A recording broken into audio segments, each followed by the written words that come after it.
माझं तर म्हणणं आहे की या प्रकरणामध्ये आता महाराष्ट्र पोलिसांनी मनोज जरांगेंना धमकी आहे, मी त्यांना काही करायचा प्रयत्न करतोय, असं जर चाललं असेल तर माझी आजच्या या माध्यमातून, तुमच्या सर्वांच्या माध्यमातून मागणी आहे की या सर्व प्रकरणाची चौकशी ही आता महाराष्ट्र शासनानं नाही तर सीबीआयनीच केली पाहिजे.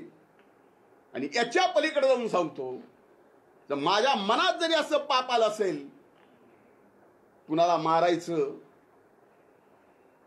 कुणाला थापड मारायची, की आणखीन कुणाला काही करायचं, तर माझी ब्रेन मॅपिंग करा.